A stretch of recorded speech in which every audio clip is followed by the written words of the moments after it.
আসসালামু আলাইকুম। কবিটি বাংলার পক্ষ থেকে সবাইকে স্বাগতম। শিক্ষার্থী, আশা করি আপনারা প্রত্যেকে ভালো আছেন, সুস্থ আছেন। বিশেষ করে আপনারা 2024 সালে নবম শ্রেণীতে যারা পরীক্ষা দিয়েছেন, আপনাদের একটি জরুরি নোটিশ, মানে খুব জরুরি নোটিশ, সারা বাংলাদেশে যারা আপনার নবম শ্রেণীতে কারিগরি শিক্ষা বোর্ডের অধীনে 2024 সালে সমাপনী পরীক্ষা দিলেন, আপনাদের একটা নোটিশ প্রকাশ করেছে।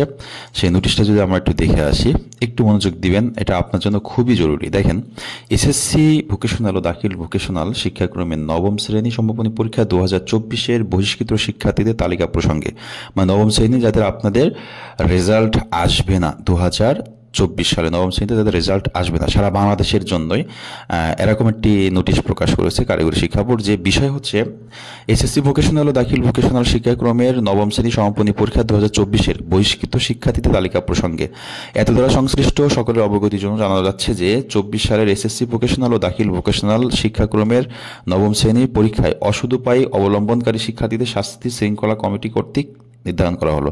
আমি আপনাদের অনেকবার বুঝিয়েছি পরীক্ষার আগে যে আপনারা কোন সব আচরণ করবেন, না আচরণ করলে আপনাদের কিন্তু রেজাল্ট আসবে না, আপনারা নিজেরাই বুঝবেন না কি হয়ে গেল। তো আমরা যদি দেখি এখানে যেই শৃঙ্খলা কমিটি কর্তৃক শাস্তি 1.3-তে সবচেয়ে বেশি শাস্তি পেয়েছে, তারপর 1.15 আছে, 1.2 আছে, 1.2-তে কিছু আছে।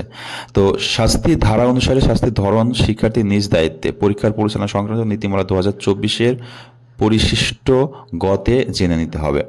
আচ্ছা, এটা কোন ধরনের শাস্তি, এটা আমি আরেকটা ভিডিওতে আপনাদের আলোচনা করব। তবে এখন যেটা আপনাদের দেখতে হবে, টোটাল 21 জন শিক্ষার্থী সারা কারিগরি শিক্ষা বোর্ডের অধীনে, 21 জন সারা বাংলাদেশের কারিগরি শিক্ষা বোর্ডের অধীনে 21 জন শিক্ষার্থীকে বহিষ্কার করা হয়েছে বা বহিষ্কৃত করা হয়েছে এই নবম শ্রেণী 2024 সালের পরীক্ষাতে।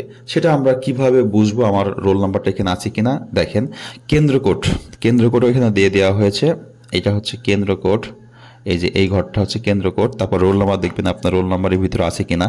তারপরে হচ্ছে রেজিস্ট্রেশন নাম্বার, সেশন 2024, বিষয় কোডও দেওয়া হচ্ছে কোন সাবজেক্টটায় আপনার খারাপ হয়েছে, বহিষ্কৃত হয়েছেন ওই সাবজেক্টটায়। আর ধারাটা আমি সংগ্রহ করে আপনাদেরকে পরবর্তী একটা ভিতরে জানাবো। তবে এই বিষয়টা কিন্তু আপনাকে খেয়াল রাখতে হবে যে এই রোল নাম্বার, একটু খেয়াল করেন, এই রোল নাম্বার বিশিষ্ট যদি আপনার হয়ে থাকে তো আপনার রেজাল্ট কিন্তু এবছর 2024 সালে আসবে না। আবার এই যে ধারাগুলো আছে, এই ধারাগুলো যদি এরকম থাকে যে আপনি আরও সামনের বছর পরীক্ষা দিতে পারবেন না, তাও কিন্তু পারবেন না। এখানে বছরও না বহিষ্কৃত করা হয়, এই বছর 2 বছর, এমন হতে পারে আপনার এসএসসি রেজিস্ট্রেশন বহিষ্কার করা হয়েছে, এমন অন্যায় করেছেন। তো যাই হোক, এই রোল নাম্বার আপনার কিনা দেখবেন। আমি আশা করি আপনারা যারা আমার সাথে ছিলেন বা ছিলেন না, এই রোল নাম্বার আপনার না হওয়ার জন্যই, যেন আপনার কষ্ট না হয় দোয়া করি। সবাই ভালো থাকবেন, সুস্থ থাকবেন, কবিটি বাংলার সাথেই থাকবেন।